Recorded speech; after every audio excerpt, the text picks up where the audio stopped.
아멘. 네. 우리 2주간 계속해서 우리의 약점, 우리의 회복되어야 할 삶의 여러 가지 공고함들을 붙잡고 기도할 때에 우리 주님께서 회복시켜 주실 줄로 믿습니다.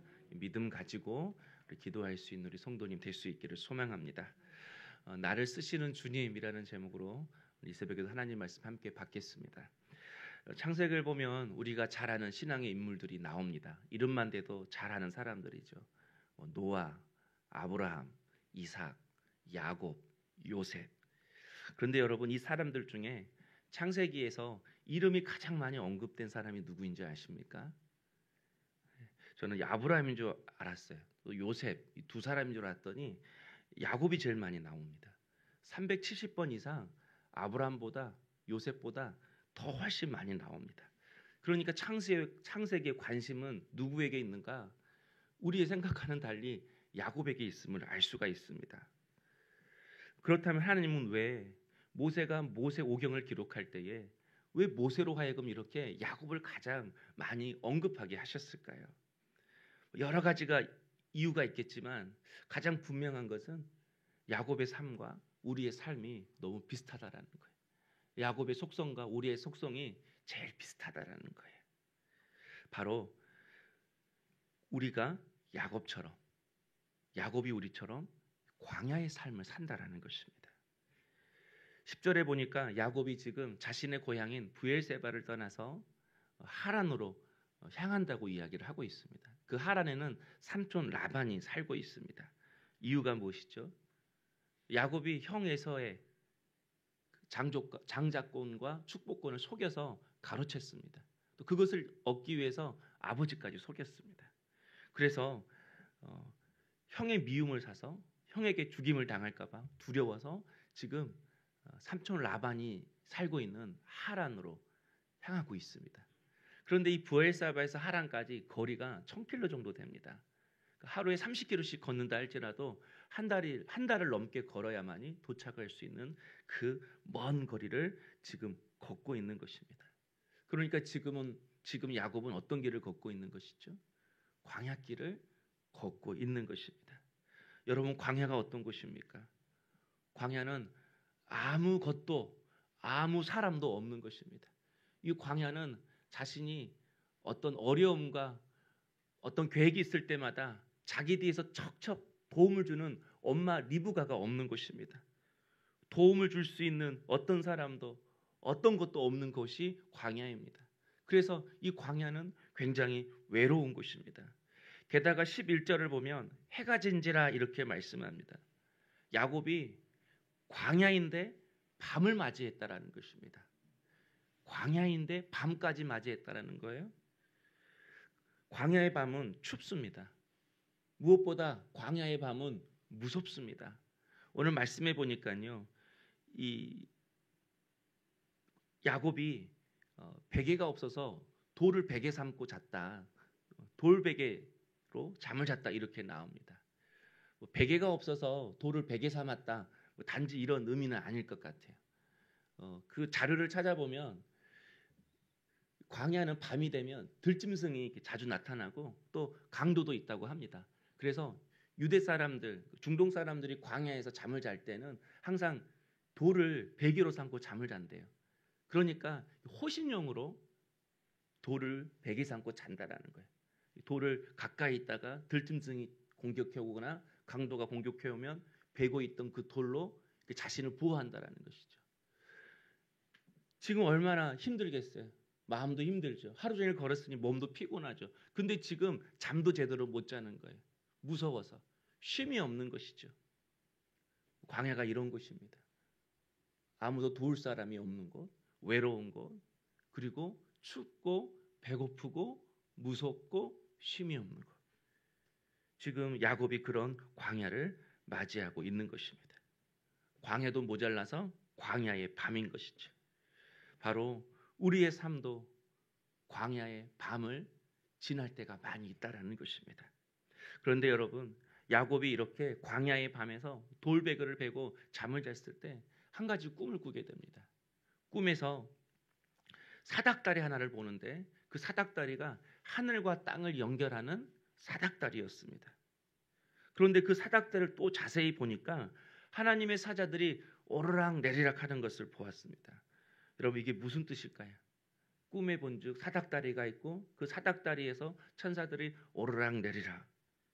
대개 이 말씀을 볼 때 하나님께서 천사들에게 명령했다라는 거예요. 너희들 야곱 지켜야 돼. 야곱 보호해야 돼. 그래서 명령을 받은 그 천사들이 야곱을 지키고 보호하려고 지금 오르락 내리락 하고 있다라는 거예요. 하나님의 명령을 받은 천사들이 지금 야곱의 인생 가운데 일하고 있다. 이렇게 지금 표현을 하는 것이죠. 그런데 제가 자료를 찾아보니까 이 신약학의 권위자인 김세윤 박사님이 이 본문을 이렇게 해석을 했더라고요. 천사들이 오르락 내리락 하는 것은 단지 천사들이 야곱을 지키기 위해서 분주하게 움직인다 이런 의미도 있겠지만 천사들의 반응이라는 거예요. 하나님께서 야곱을 향하여 계획을 가지고 계시는데 그 계획에 대한 천사들의 반응이라는 것입니다. 어떻게 이걸 이렇게 해석하는가? 이 본문을 똑같이 예수님도 말씀하셨습니다. 이 본문에서는 제대로 해석할 수 없으니까 예수님께서 이 말씀을 어떤 의미로 해석했는지를 찾아보면 좀 힌트를 얻을 수 있습니다. 요한복음 1장에 보면 나다넬에게 똑같이 이 사닥다리 이야기를 예수님께서 하시는 것을 볼 수 있습니다. 빌립이 먼저 예수님을 만났죠. 그래서 빌립이 나다넬을 찾아갑니다. 내가 메시아를 만났어. 그러니까 나다넬이 뭐라고 이야기하죠? 나사렛에서 어떻게 선한 일이 나타날 수 있느냐. 야, 이렇게 보잘것없는 동네, 비천한 동네, 초라한 동네, 이 동네에서 어떻게 메시아가 나올 수 있어? 어떻게 여기서 구원자가 나올 수 있어? 나다넬이 그렇게 이야기한 거예요. 예수님의 출신, 신분, 배경 너무 초라하고 비천하니까 안 돼. 사람의 눈으로 거기는 안 돼. 그런 동네가 아니야. 이렇게 이야기를 한 겁니다. 그때 예수님께서 나다넬에게 나타나셔서 제일 먼저 뭐라고 말씀하셨어요? 네가 무화과 나무 아래에 있을 때 내가 보았다. 이렇게 이야기를 해요. 무화과 나무 아래에서 있을 때 보았다. 되게 이스라엘 사람들은 무화과 나무 아래에서 묵상을 한다거나 말씀을 읽었거든요. 그러니까 자기 혼자만 아는 장소에 있는데 예수님이 그것을 딱 지적을 하니까 깜짝 놀라고 그분이 메시아임을 인정하는 거거든요. 그러니까 오늘 본문 그대로 대비해 보면 이런 말이에요. 내가 너 그 광야의 밤 아무도 의지할 곳 없고 춥고 배고프고 힘이 없는 그곳에 돌베개 베고 있을 때 내가 너 보았어. 너 혼자 있다고 생각했지? 내가 그때 너를 보았어. 이 말씀인 거거든요.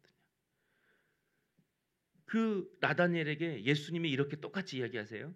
하늘이 열리고 하나님의 사자들이 인자 위에 오르락 내리락 하는 것을 보리라. 네가 지금 나를 볼 때에 출신 배경 우리 동네 보고 나를 인정하지 않지만 이제 곧 보게 될 거야. 하나님께서 나를 통해 일하실 것을.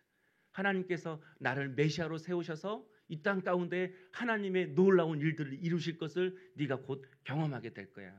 이런 의미거든요. 그러니까 오늘 본문을 제가 쉽게 풀어보면 이것입니다. 지금 천사들 사이에서 소문이 났다라는 거예요. 하나님께서 야곱을 쓰신대. 하나님께서 야곱에 대해 놀라운 계획을 가지고 계신데 이 소문이 천사들 사이에 들렸다라는 거예요. 천사들도 다 알잖아. 야곱의 성격을. 속이는 자, 사기꾼, 욕심쟁이. 그런데 하나님께서 그런 야곱에게 땅을 주신대. 자손도 많게 하신대. 다시 그를 돌아오게 하신대. 하나님의 약속의 자녀로 하나님의 일을 이 야곱을 통하여 하나님께서 일하신대. 이 놀라운 소문들이 천사들 사이에서 퍼지니까 천사들이 그 야곱 구경하려고 천사들을 오르락 내리락 하고 있다라는 거예요. 야 봐, 하나님이 쓰신다고는 야곱 저렇게 자고 있다. 야곱 구경하기 위해서 오르락 내리락 하고 있는 거예요. 저런 야곱을 쓰신다고? 저렇게 사기치고 욕심 많은 야곱을 이스라엘 민족의 조상으로 만들어 가신다고? 저런 야곱을 하나님께서 작품으로 빚어 가신다고? 도무지 믿어지지 않으니까 그 야곱을 구경하려고 천사들이 분주하게 천사들을 오르락 내리락 했다라는 것입니다. 그래서 여러분 창세기를 보면 4대 족장이 나오죠. 아브라함, 이삭, 야곱, 요셉. 그런데 막상 성경을 다른 눈으로 보면 이 창세기의 주인공이 야곱임을 알 수가 있습니다. 아브라함은 우리가 누구라고 이야기해요? 믿음의 조상인데 아브라함은 그냥 야곱의 할아버지인 거예요. 이삭은 누구예요? 약속의 자녀가 아니라 이삭은 단지 야곱의 아버지인 거예요. 요셉은 누구예요? 꿈의 사람, 애굽의 총리, 꿈을 이룬 사람, 그런 사람이 아니라 야곱의 그냥 아들인 거예요. 하나님은 이렇게 속이는 자, 사기꾼, 욕심 많은 자, 광야길을 걸어가는 사람, 그것도 광야의 밤 가운데 있는 그 사람을 하나님은 쓰시고 하나님의 뜻을 이루어가는 도구로 세워 가신다라는 것입니다. 사랑하는 성도 여러분, 하나님은 우리도 쓰실까요? 아멘. 이거 말씀하시는 거예요. 약국은 부족한데 나도 쓰실까요? 아멘. 이럴 때는 아멘을 해주셔야 돼요. 돈이 없는데 나를 쓰실까요? 아멘. 몸이 연약한데 나를 쓰실까요? 아멘. 아직도 내 삶에 풀리지 않는 많은 것들이 있는데, 아직도 나는 공부하고 힘들고 지친데, 아직도 쉼이 없는 삶을 살고 있는데, 그래도 하나님은 나를 쓰실까요? 아멘. 내가 보기에는 나는 여전히 믿음이 없고 부족한데 하나님 나에게도 당신의 복을 물붓듯 부어주셔서 나를 복의 통로로 사용하실까요? 아멘. 더 크게 아멘. 아멘. 이거 말씀해 주시는 거거든요. 여러분, 이사야 41장 14절에 야곱을 향해서, 이스라엘 백성들을 향해서 그냥 야곱아 이렇게 말하지 않고 버러지 같은 너 야곱아, 옛날 성경에는 지렁이 같은 야곱아, 너 이스라엘 사람들아 두려워하지 말라. 나 여호와가 말하노니 내가 너를 도울 것이야. 야곱을 향해요. 그냥 야곱이 아니라 이스라엘 민족을 향하여 버러지 같은 야곱아 이렇게 해야죠. 여러분, 우리가 버러지 같은 존재라는 거예요. 그래서 사람들은 무시해요. 너를 쓴다고? 하나님이 너를 통해 일하신다고? 그러나 하나님 우리를 쓰신대요. 우리를 향하여 두려워하지 말라고 말씀하시는 것입니다. 지금 야곱만 천사들이 구경하는 것이 아닙니다. 천사들이 지금 우리를 구경하려고 오르락내리락 하고 있음을 여러분 믿음의 눈으로 볼 수 있기를 소망합니다. 하나님이 그 사람을 쓰신다고? 하나님이 저 사람을 쓰신다고? 저 사람을 통해 일하신다고? 저 사람을 통해 놀랍도록 역사하신다고? 아멘. 하나님께서 우리를 통하여 일하실 줄로 믿습니다. 나를 쓰시는 하나님, 여러분 그 하나님은 어디에 계시는 것입니까? 13절에 보니까 여호와께서 그 위에 서서, 어디에 서서 계셔요? 그 위에 서서 계십니다. 나를 쓰시는 하나님은 땅에 있지 않습니다. 그분은 위에 계십니다.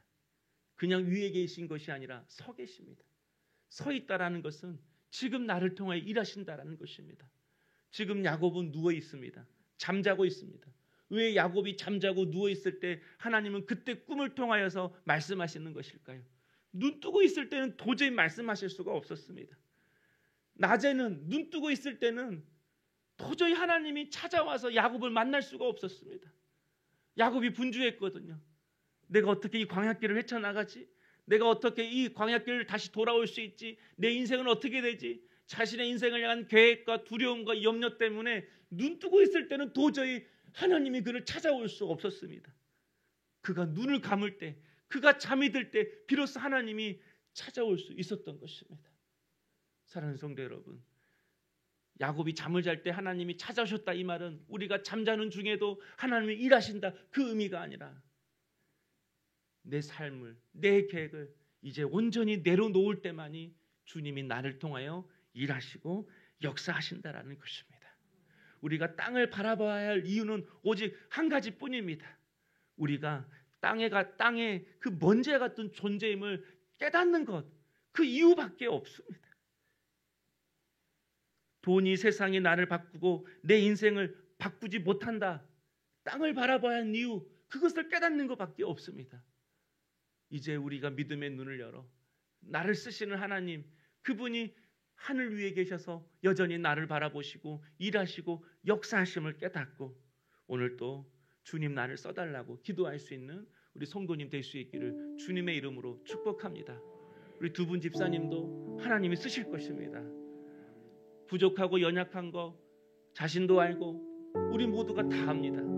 그러나 쓰신 분은 하나님이십니다. 여러분, 어느 누가 뭐라 해서는 안 됩니다. 목사가 세운 것도 아니고 여러분이 투표했지만 여러분이 세운 것도 아닙니다. 하나님이 세우신 것입니다.